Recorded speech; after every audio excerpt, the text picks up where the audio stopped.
Welcome, listeners, to a very special episode of the Binge podcast. As we wrap up our incredible journey through Season 1, we want to take a moment to express our heartfelt gratitude for your unwavering support and enthusiasm. This episode marks the finale of our inaugural season, and what a ride it's been.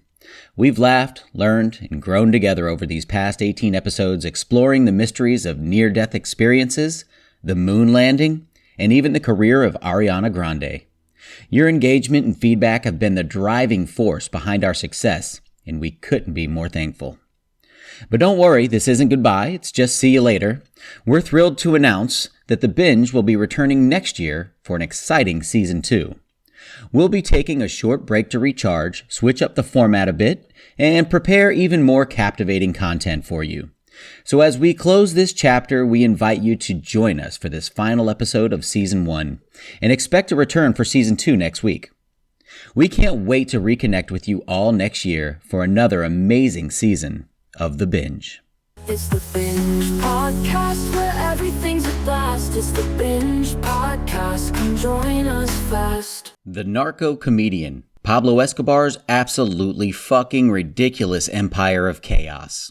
Holy shit. Imagine a man so goddamn wealthy that he once burned $2 million in cold, hard cash just to keep his daughter warm during a fucking cold night. This wasn't some bullshit metaphor, not a wild exaggeration, but an actual fuck me sideways thing that happened. Welcome to the batshit crazy world of Pablo Escobar, the most ludicrously successful criminal motherfucker in modern history. Born in a small Colombian town that was about as exciting as watching paint dry while getting a root canal, Pablo Escobar would become the kind of supervillain that Hollywood screenwriters would reject as too fucking unbelievable. He started his criminal career with small-time smuggling and quickly graduated to cocaine trafficking with the enthusiasm of a crack-addicted overachiever on performance-enhancing drugs. By the mid-1980s, this crazy bastard was making so much fucking money that counting it became a legitimate full-time job. We're talking about $60 million per goddamn day, which is more money than most people will see in several lifetimes of sucking corporate dick. To put this in perspective, he was spending $2,500 per month just on rubber bands to wrap his cash. Rubber fucking bands. Most people worry about affording rent. Pablo was buying office supplies for his mountain of illegal cash like it was nothing. His approach to business was, holy shit, unconventional. Want to become a politician? Simply murder a few inconvenient opponents without breaking a fucking sweat. Need to avoid extradition? Build your own luxurious prison called La Catedral, where you essentially continued running your criminal empire while technically being, quote-unquote, imprisoned. It was less a prison and more a 5-star resort where you happened to do some light drug trafficking between spa treatments and telling everyone to go fuck themselves. Escobar's relationship with the Colombian government was like a bizarre, violent comedy routine that would make even the most hardened criminal say, "What the actual fuck?" He offered to pay Colombia's entire national debt, which is less an act of generosity and more a massive fuck you flex on how monumentally wealthy he had become.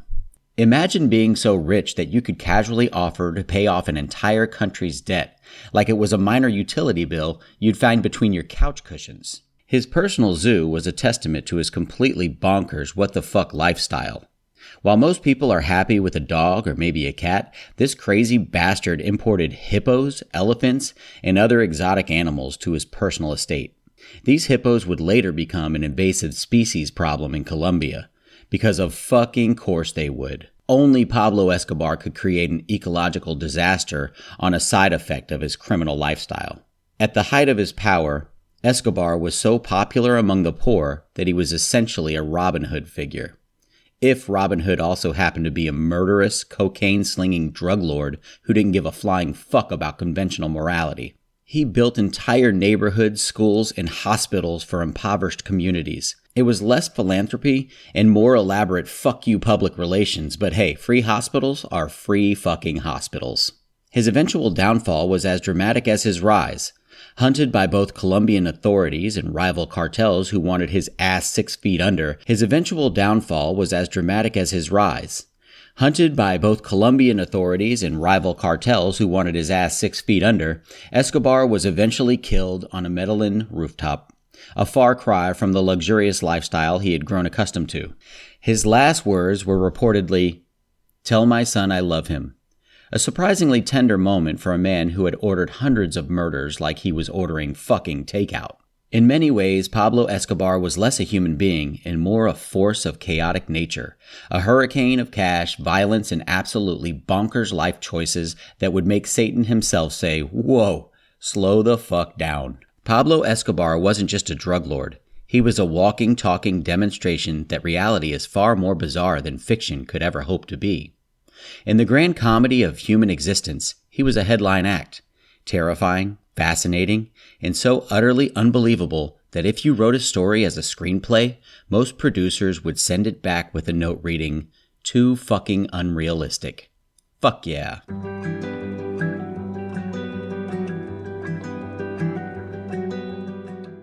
The sticky, slippery world of surfboard wax.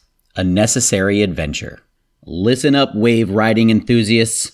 We need to talk about the most underappreciated, absolutely crucial piece of surfing equipment that saved more embarrassing moments than anything else in maritime history. Surfboard wax. This isn't just some random chunk of waxy material. This is the difference between looking like a graceful ocean god and face planting like a clumsy seal attempting quantum physics. Surfboard wax is basically the unsung hero of every beach from California to Bali, a magical substance that transforms a slick piece of fiberglass into something resembling a functional riding platform. Surfers used everything from motor oil to tree sap. Let that sink in. Motor oil. These were people who looked at a potentially lethal chemical designed for engine lubrication and thought, yeah, this seems like a solid plan for not drowning. Darwin must have been taking notes. The chemistry of grip surfboard wax is essentially a molecular miracle. It's designed to create microscopic peaks and valleys that give your feet just enough friction to stay on the board without turning your feet into sandpaper. It's like molecular Velcro, but for people who think wearing shoes is for total amateurs. Not all wax is created equal. Surf wax comes in more temperature varieties than a menopausal woman's mood swings. You've got cold water wax for those brave souls surfing in waters that could freeze your extremities. You've got warm water wax for tropical paradises where hypothermia isn't a constant threat. You've got tropical wax so sticky it could probably hold together a failing marriage. Applying surfboard wax is an art form that looks absolutely ridiculous to the uninitiated. You're essentially rubbing a small block of scented chemicals in a crosshatch pattern, creating what looks like a toddler's finger painting on your board. Pro tip, do this wrong and you'll be sliding around more dramatically than a drunk figure skater. Surfboard wax smells like a combination of sunscreen, teenage adventure, and pure freedom. Each brand has its own unique scent. Some smell like coconut, some like determination, some like that one friend who always forgets to shower. Surfers are more loyal to their wax brands than most people are to their romantic partners. Sticky Bumps, Sex Wax, Mrs. Palmer's. These aren't just brands, they're lifestyle choices. Argue with a surfer about their preferred wax and you might start a fight that makes international conflicts look like playground squabbles. Your car will always have wax. Your clothes will always have wax. Your dog might even have wax. It gets everywhere, like glitter at a kindergarten craft session or confetti at a wild party. Pro tip, never, ever leave your wax in a hot car.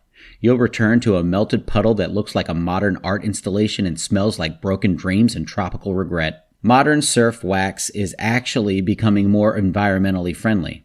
Biodegradable options exist, proving that surfers occasionally think about something other than waves, beer, and looking cool. Surfboard wax is the unsung hero of maritime recreation. It's the difference between looking like a surfing god and becoming an unintentional human torpedo. Respect the wax, you beautiful wave-riding adventurers. Now go forth and stick to something, preferably your surfboard.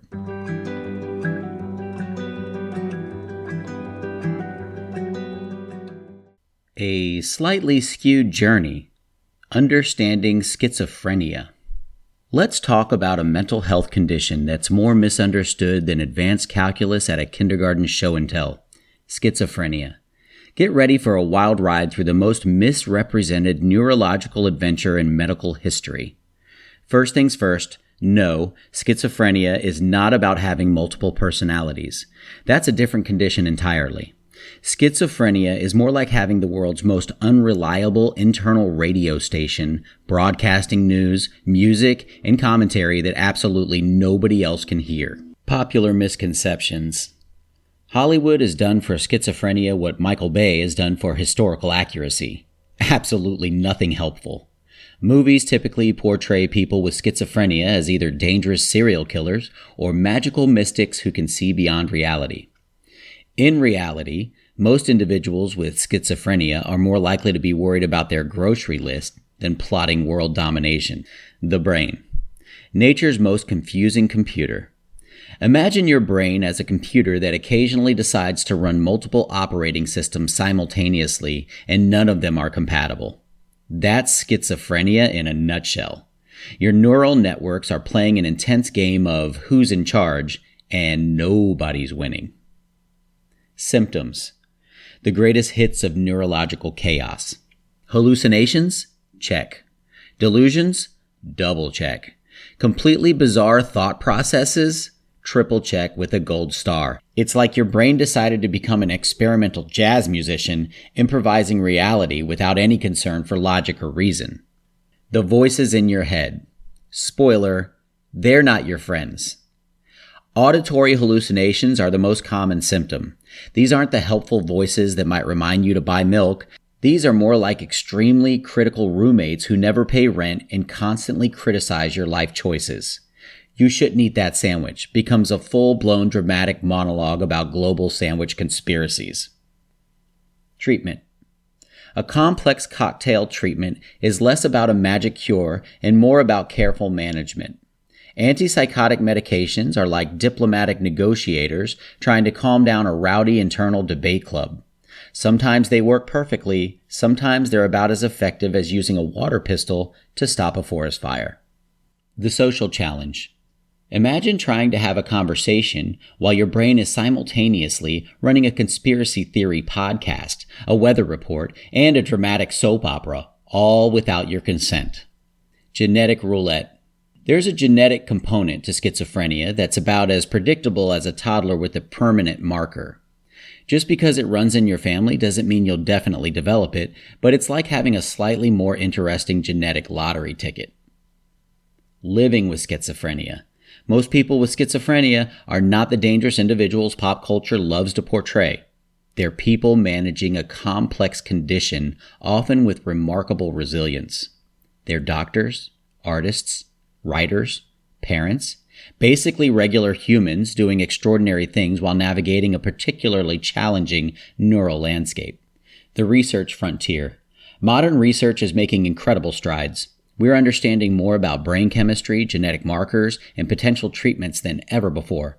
It's like we've gone from using a candle to understanding the sun to having a pretty decent telescope. Conclusion. Schizophrenia isn't a death sentence or a horror movie plot. It's a complex neurological condition that requires understanding, support, and occasionally a robust sense of humor. People with schizophrenia aren't broken. They're just navigating a more complicated internal map than most. Remember, behind every diagnosis is a human being with dreams, challenges, hopes, and a story far more interesting than any medical textbook could capture.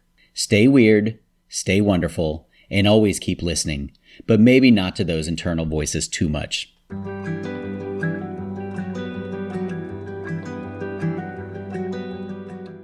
Hey there, amazing listeners. We hope you're enjoying the show. If you love what you're hearing and want to make sure you never miss an episode, now's the perfect time to hit that subscribe button. It's quick, it's easy, and it's absolutely free. By subscribing, you'll get every new episode delivered straight to your favorite podcast app as soon as it's released. No more searching or wondering when the next episode will drop. It'll be right there waiting for you. And here's a little insider tip. The more subscribers we have, the easier it is for other podcast lovers to discover our show.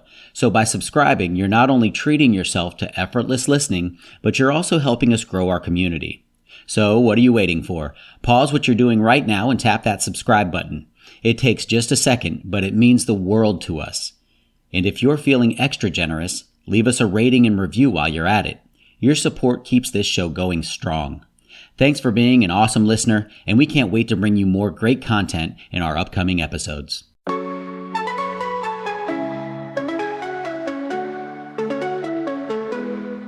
You know by now, got stories to tell, from the small to the grand, all under one spell. We talk about this, we laugh about that, from the strange to the bliss. Get ready to chat. It's the Binge Podcast, where everything's a blast. It's the Binge Podcast, come join us fast.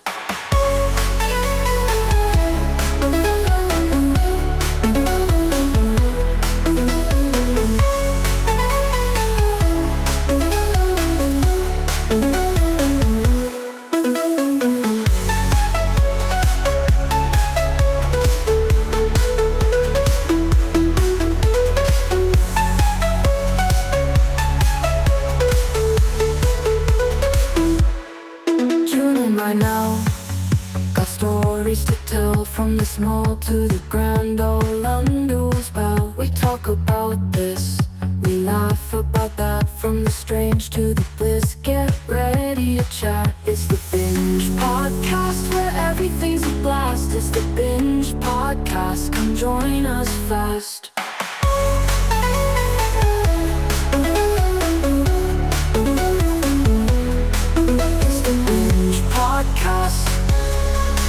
Where everything's a blast. It's the Binge Podcast, come join us fast.